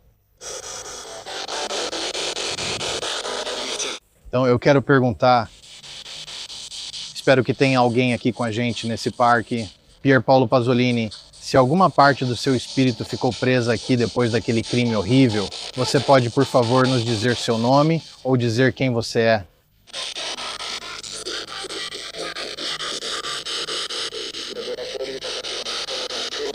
Quero te mandar para cobertura.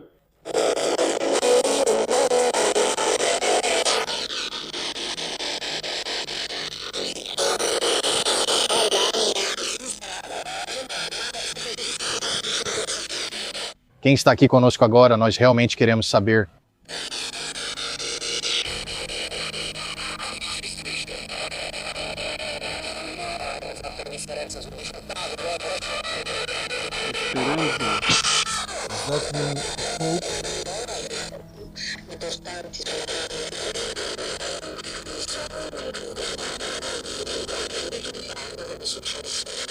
Sucesso e sucesso.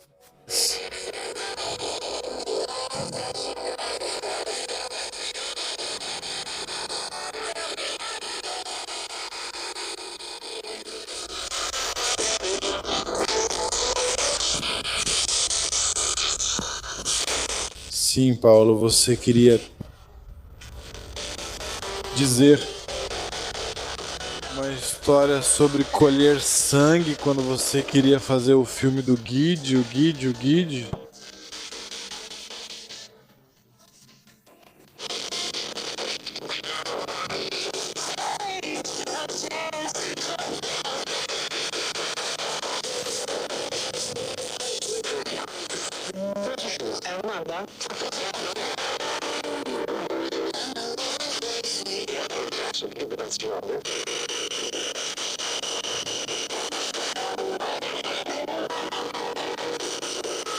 Você foi morto pela máfia, parecia?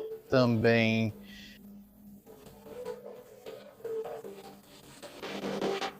Você pode nos dizer talvez se não é Pierre ou se é? Somos muito abençoados por ter você falando conosco e com sua energia aqui. Mas você pode nos contar algo que se lembra sobre as pessoas que mataram o homem aqui neste parque? Como elas eram? Elas disseram alguma coisa? Bem, você quer os milhões? O emprego é seu. Você conseguiu o emprego? Você já, mano. Olá, parecia que sim. Diablo é o diabo. Eles tinham algo a ver com o diabo?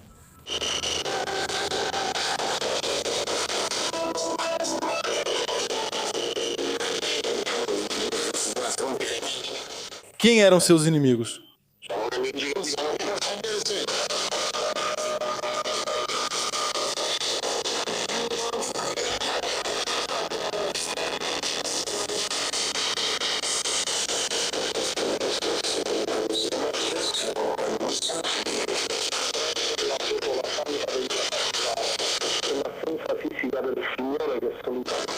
O que foi isso? Você contou pra ele o que estava escrito?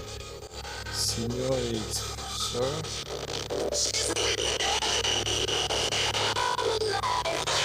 Se este é o Pierre, então só sabemos que talvez estejamos falando com a sua energia ou seu espírito. Você pode dizer o nome de um dos seus filmes ou talvez Saló?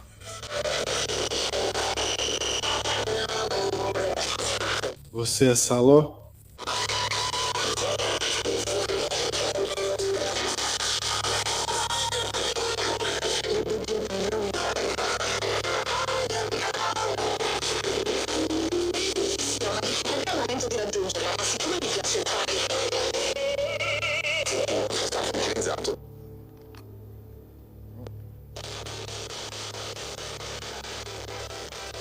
Acabei de passar 6 minutos morto. Peguei o... Você conseguiu? Eu sei que são eles.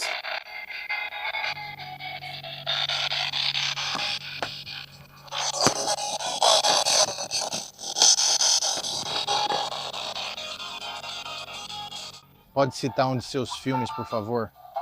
Ou de um dos filmes do Pierre, se você não for ele.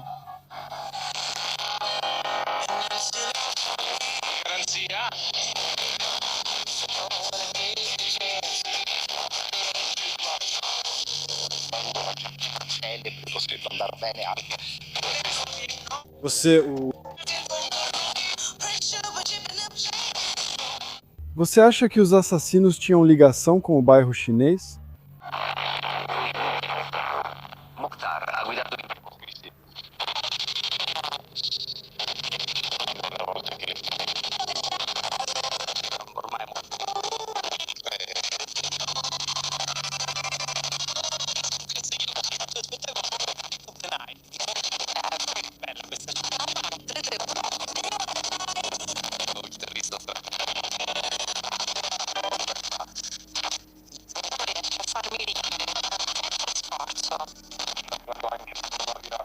Você está chateado por não ter conseguido ver a versão final de Saló?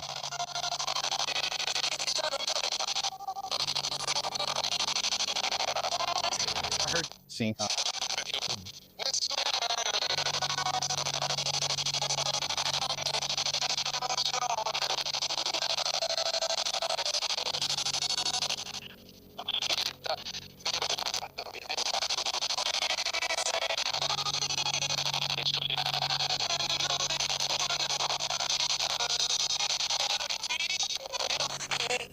You ask some questions in Italian?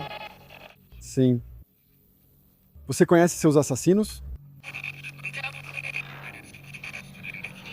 Certo, então eu pesquisei e acredito que Pierre tinha uma habilidade limitada de falar inglês, baseado nas viagens que ele fez aos Estados Unidos trabalhando com distribuidores americanos para seus filmes. Acho que ele falava um pouco de inglês, então conversamos à vontade nesse idioma. Vamos fazer perguntas com o app de tradução em italiano e ver se isso nos dá outra resposta.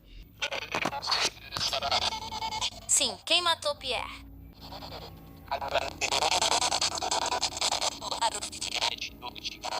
Uti... Sim, eu ouvi a palavra uti de sério? Sim, sim. Sim, sim. Você ouviu? Dentro, então para. Chi ha ucciso Pierre?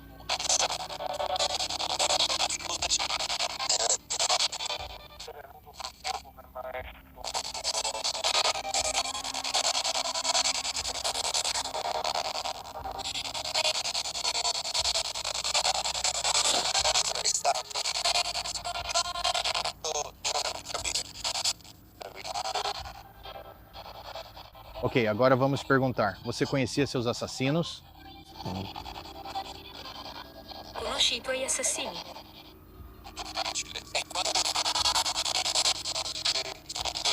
Olha, você ouviu sim? Sim, sim. Mais uma vez. Viu? Ok, mais uma vez. Diga. Sei. Disseram que você mandou me matar.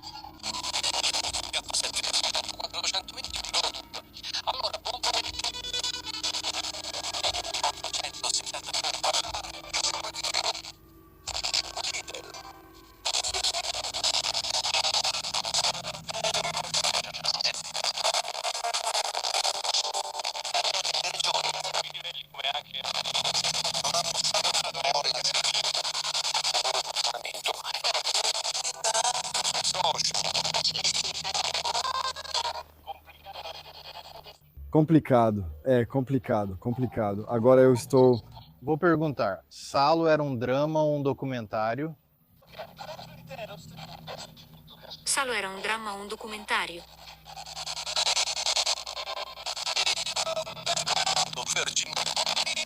A Virgem, você ouviu isso? Sim.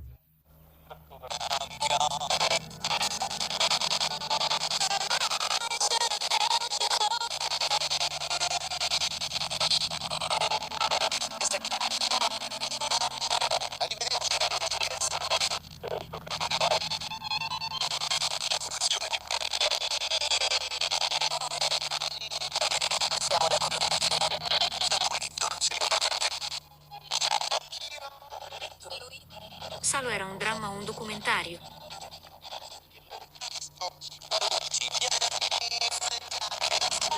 É um cachorro. Você ouviu isso? Sim, é um cachorro.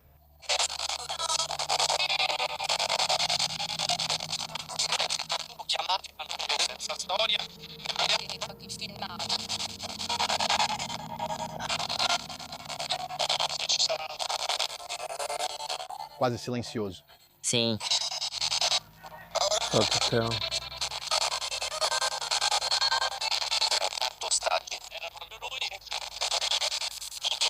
Minha última pergunta em italiano é: os assassinos ainda vivem?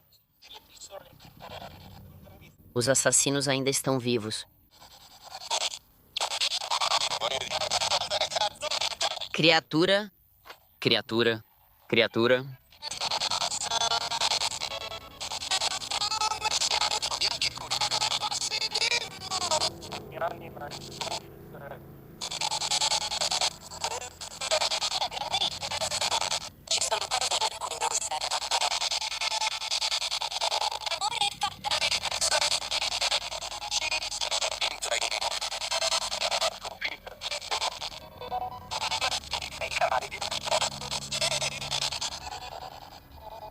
Criatura. Criatura.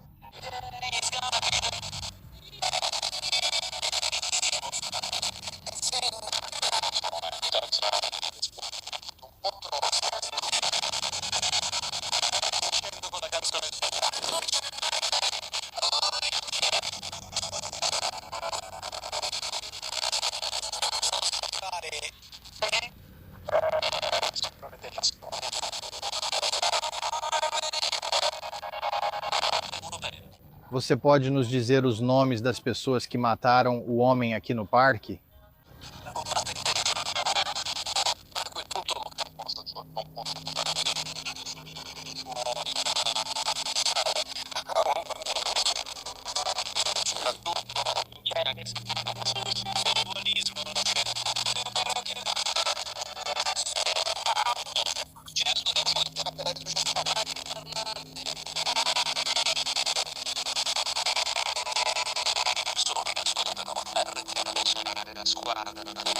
Esquadra.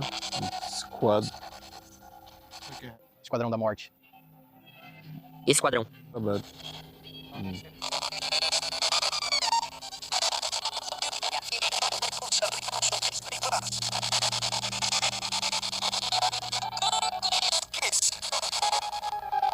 Kids. Those birds are freaky. Isso parece um humano gritando.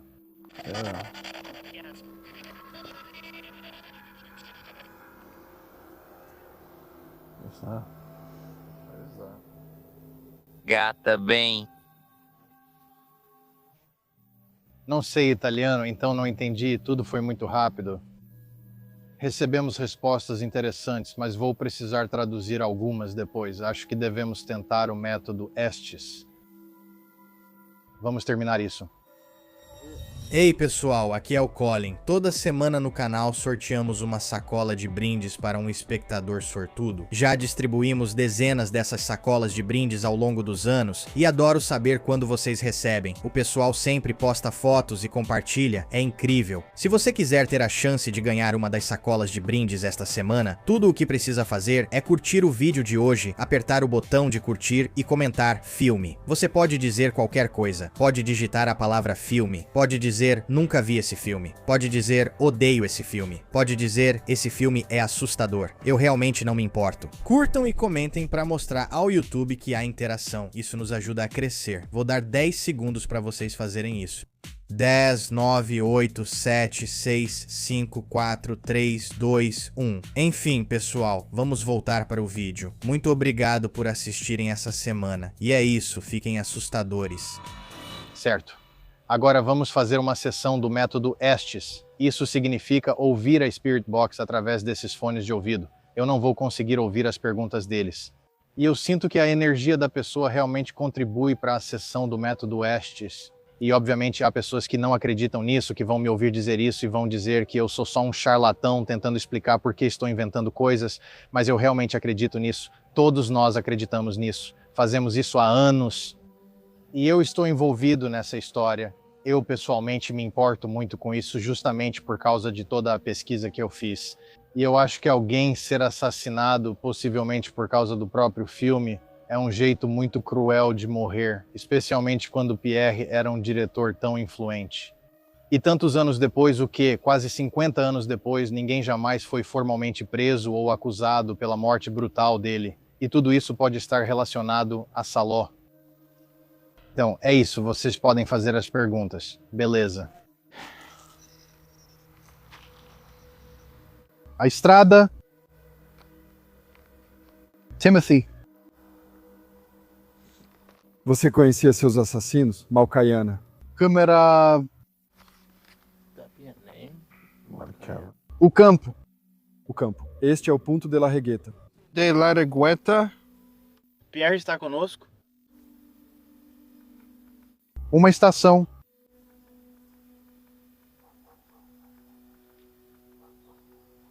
Cristo. Você foi morto por causa do filme que fez sobre Cristo? Topo memento, acho que irregular e irregular. Você se lembra do que aconteceu na noite em que Pierre foi brutalmente assassinado aqui? Eles vão mandá-los atrás da sua mãe. Foi algo realmente estranho, arrastado e lento. Uma voz dizendo, eles vão mandá-los atrás da sua mãe.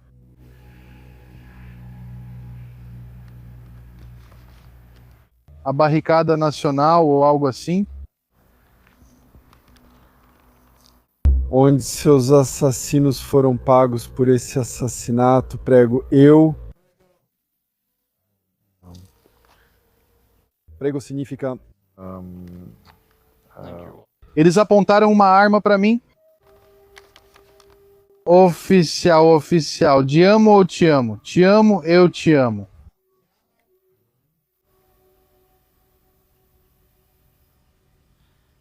As pessoas que mataram Pierre eram sicilianas? Você não está seguro? Coronavírus? Corona espanhol. Fuma? Você disse que este parque não é seguro. Ou só não era seguro para você aqui neste parque? Roberto, Roberto. Roberto é um amigo. Você sabe onde o Roberto está? Um dos caras que te matou se chamava Roberto Clássica.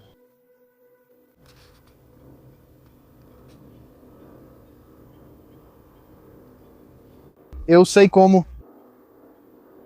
Eu sei como. Muito obrigado. Eles te mataram por causa do filme Saló? Eles queriam impedir o lançamento de Saló. Matando você, lá só. L'amor besó. Ou l'amor besó saló. Ala o quê? 5, cito, leviosa. Harry. Harry Potter? Potter, Simuque. Simulca. Isso nem é italiano? O que você pode nos contar sobre o que aconteceu naquela noite? Não consigo acreditar nisso. Quantos assassinos havia?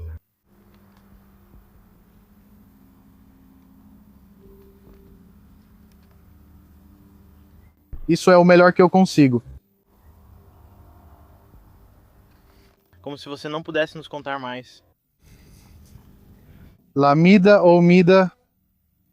Seus assassinos voltaram a este parque criminoso. Eles me deixaram entrar, eles deixaram eles entrarem no Parque Lalenço ou Lalenço. As pessoas que o mataram eram assassinos de aluguel? Le monstro. Merda só significa merda, mas merda é uma grande parte do filme Saló.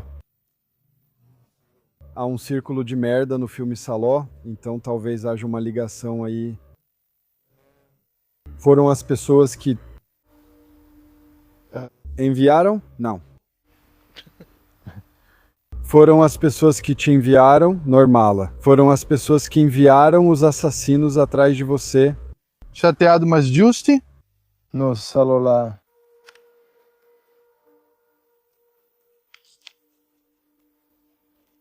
Tito. Domo Segou ou algo assim. Domo Segundo, talvez? Segundo. Pierre, se é com você que estamos falando, você já gostou de ter isso antes? A Dança das Rosas, a Dança das Rosas. Rosas, que é obscura. A Perla ou algo assim. Sombra. Você foi morto por causa do seu filme sobre Jesus Cristo. Veneza. Veneza. Carteiro. Ok, balé. Você pode nos contar mais alguma coisa sobre o que aconteceu naquela noite, Massage? Uma mensagem. Mandar ou nandar.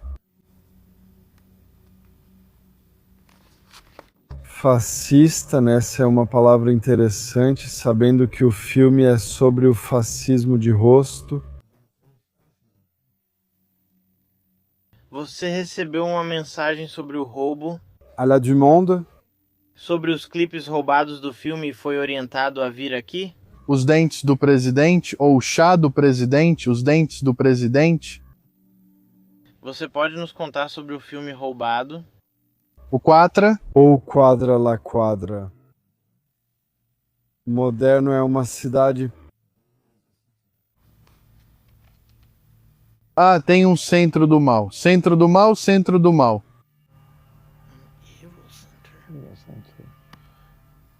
Molto. Seus assassinos foram enviados por um fascista? Ora.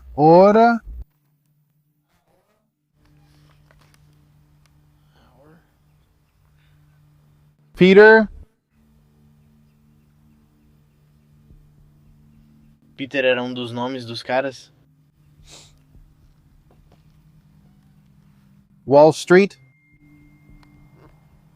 Wall Street. Batsa.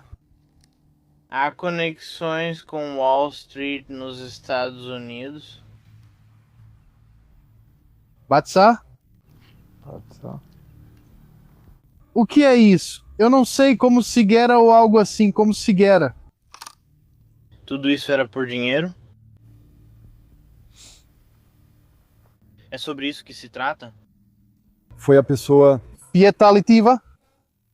A pessoa que decidiu te matar estava ligada a Cinecittà, Leone. 4. Diga-me. Santa Vita ou algo como Santa Vita. Eu não conheço Sheba. Santa Vita e tipo o santo da vida? Filme, você se lembra de ir a Cinecittà?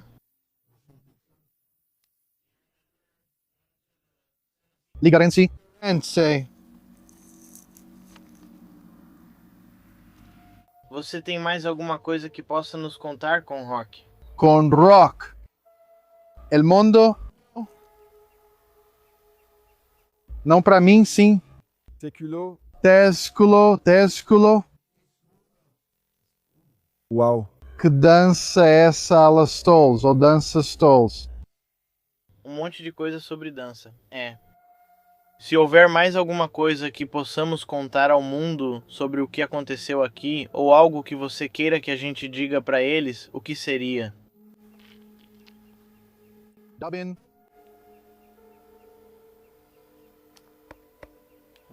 Um momento, certo? Vou te dar um tempo. Seus assassinos te seguiram de Roma? É mórbido, então sanguíneo, sanguiste. Sanguíneo significa que é sangue. Eles falaram com você em algum momento? Nostrum. Turim. Turino é a cidade de Turim. Um anjo de voz grave.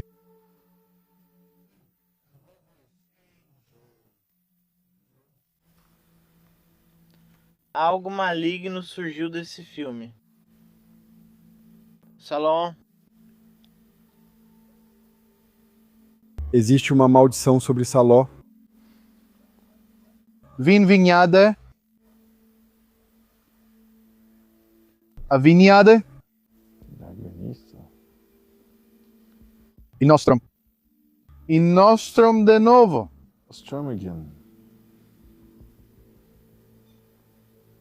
Nós vamos sair em breve. Isto É sua última chance, pessoal. Revista ou algo assim? por favor, nos conte. Qualquer coisa, Que precisa ser conhecido. me enganar ou algo assim.